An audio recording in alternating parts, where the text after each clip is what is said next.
Hello students. So in this class, we are going to discuss about the next bit of the chapter number 18, that is body fluids and circulation. Body fluids and circulation, right? So already we discussed about the blood and its content, and blood has two parts. So in previous video we have discussed blood has two parts. One is the liquid part, or also called fluid part, and the solid parts. So this liquid part, that is called liquid fluid matrix, it is plasma, right? So which is a fluid matrix, it's also referred as fluid matrix, and its content also we have discussed. So about water is there, and salts are there, even plasma proteins like albumin. So the content of this plasma already we have discussed in previous video. So that is, it contains salts, even water, plasma proteins like albumin, fibrinogen, globulins, right? So we have discussed all these, and their functions also we have discussed. The next bit is about solid parts. In that, mainly the RBC, WBC and platelets, right? So the components of blood we are discussing here. In that, I'll choose here the platelets. Yes, platelets. So here, already we have discussed this. The solid part includes blood cells, mainly RBC, WBC and platelets, right? So these are three major components of solid part of blood. So that is, RBC means red blood cells, also called corpuscles. WBC means white blood cells or white blood corpuscles, and next platelets. So first we will choose here platelets only. So I have to discuss about details about all these solid parts. That is cellular part of the blood. So that is the fluid part is called matrix, right? And this one is having cells, hence we also call it as a fluid connective tissue, right? Fluid connective tissue we called. Next, so the details about the platelets, right? So what are the functions of platelets, and what else exactly the platelets, right? See, the platelets also called thrombocytes. One more name is given to this one. Yes, thrombocytes. More technically we call it as thrombocytes, right? These are the actually cell fragments produced from megakaryocytes. That's what these are the actually cell fragments,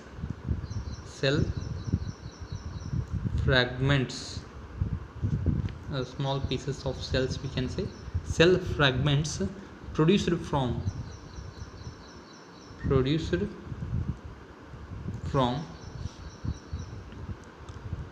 megakaryocytes. What called megakaryocytes, right?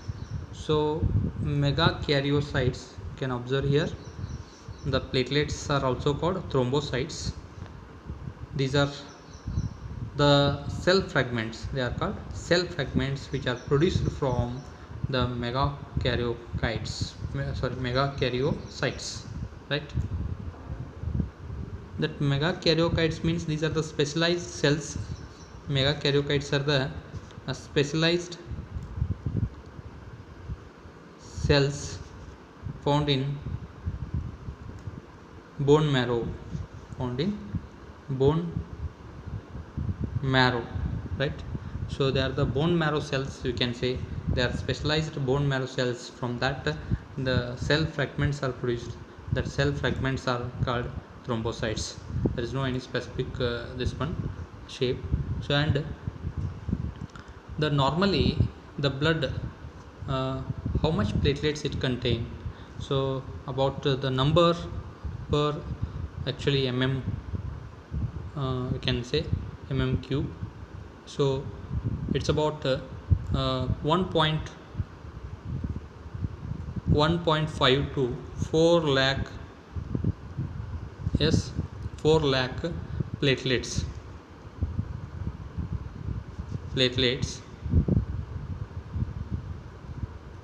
The that much number of, yes, 1.5 to 4 lakh platelets per mm cube. That's cubic mm, you can say. Yes, sorry, per cubic mm it is. Yes, cubic mm. That's why you have to write this mm raised to minus 3, right? So this is the what the number of the normal blood, right? Blood normally that contain about 1.5 to 4 lakh platelets. If it is decreased, that may cause the disorder. So what we call, sometimes blood may not clot even after that cuts or wounds which are happened, or the clotting time may increased. So there are many other causes are also there. So but platelets are the having the important role in clotting of blood, right? So actually how exactly the clotting is takes place, that details is also there. So actually the how this proteins and thromboplastin, right? So that what you called, there are some phases we may observe in the clotting. So let us we see that. Yes, here we may also take up the clotting of blood, because it is related to platelets. So what is clotting, blood clotting? So let us we discuss now, that is blood clotting, right? The blood clotting is also called the coagulation of blood, right? Coagulation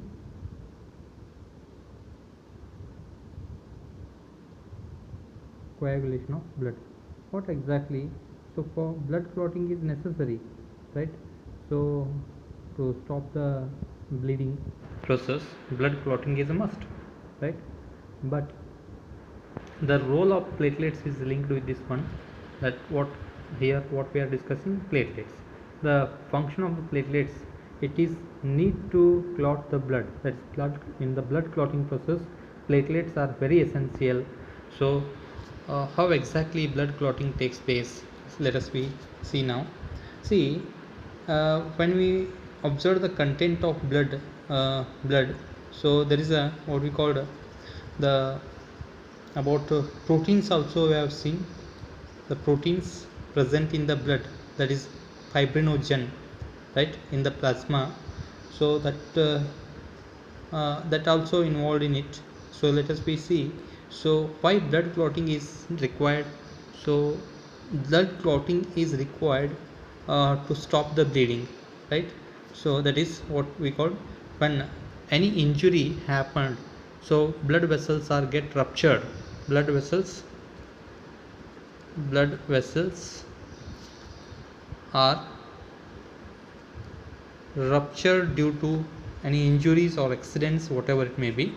So that ruptured blood vessels, it should be once they are ruptured, blood is oozing out, means blood is come out from that, and that process is called bleeding, right?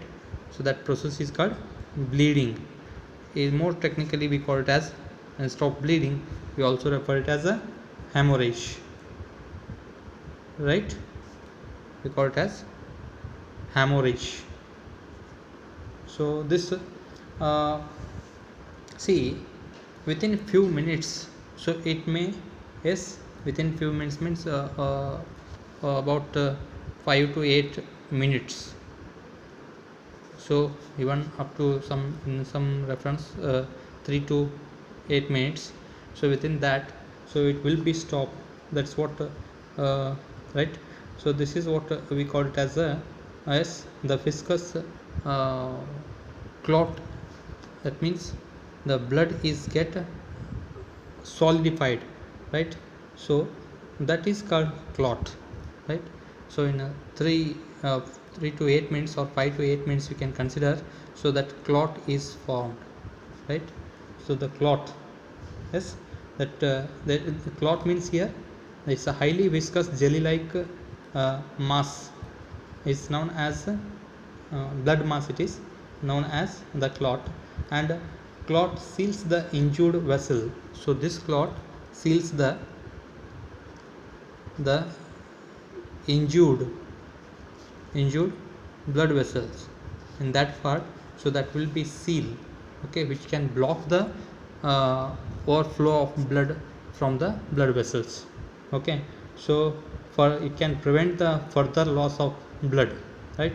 The blood clotting is actually homeostatic device to prevent the loss of body's vital fluids, so that will helps to automatically, so homeostatic means automatic, so it's a like a device which can help to stop the further loss of body fluids, along with that even vital fluids, right? So this is a blood is a vital fluid, so that has many nutrients and many things, even respiratory gases are there, so that's why it has to be stopped, that bleeding process should be stopped, that bleeding process is stopped by blood clotting process. So it is actually when the blood clotting process, when we are discussing, so the details, it's requires the many steps, so so that's why we call it as a multi-step process is there. So I will simplify here, only in a 3 phases we can see, the 3 phases of or stages we may observe here. The first phase or stage, we can say first phase or stage. So in this what happens, the formation of prothrombinase, formation of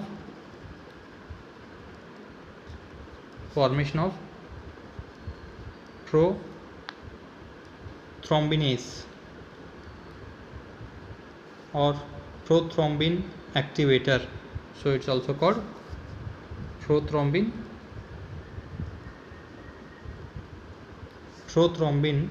activator. Prothrombin activator, you can say either prothrombinase is an enzyme, so formation in the first step prothrombinase, okay. So this prothrombinase, next in the next stage, so that is phase 2, we can say second phase or stage. So here there is a conversion of prothrombin into thrombin, conversion of prothrombin into thrombin by prothrombinase, right? So here whatever prothrombinase is formed, no, this enzyme, so it's also called prothrombin activator. So prothrombin is become, actually it was inactive stage, so when clotting is necessary, during that time this prothrombin is converted into thrombin. So in the sense equation we can write, so later on we'll choose the equation here. Yes, you can write the equation in this form: prothrombin is converted into thrombin by the action of this thrombin activator, that's called one of the enzyme prothrombinase, right? So this prothrombinase can convert the prothrombin into thrombin, right? So this is in the second stage. In the third stage, so that is the third stage or phase 3, right? So here what happens, the conversion of soluble fibrinogen, the conversion of, that is the soluble fibrinogen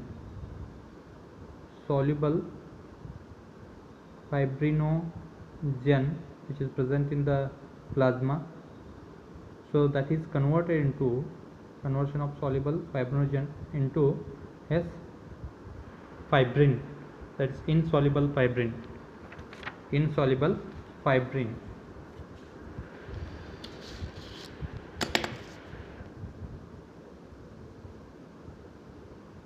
Insoluble fibrin is formed, right? So in this way, this insoluble fibrin plus the cells fibrin become actually loose thread like structure.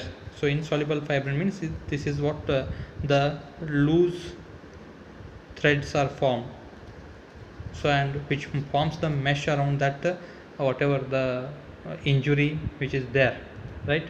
So around that injury, this fibrinogen is inactive form and it is a dissolved form, and it is become insoluble and fibrin. So this is due to presence of that yes, thrombin. So already thrombin is there, no? So this thrombin is comes here, so that means thrombin, which is active form of uh, prothrombin, is a thrombin, right? So this thrombin can convert the soluble fibrinogen into insoluble fibrin, so which is actually dissolved form, and this forms into a thread like structures like this, so which forms the mesh around that whatever wound or injury. So by that it can make the mesh. So then the platelets are attached here, and even the other blood remaining things are become solidified, and which can seal around that whatever the injury, right? In this way clotting is takes place, so that the fibrin threads with trapped blood cells, we can say, which can trap the blood cells and ultimately which can block the flow of blood. So in this way the clotting is takes place.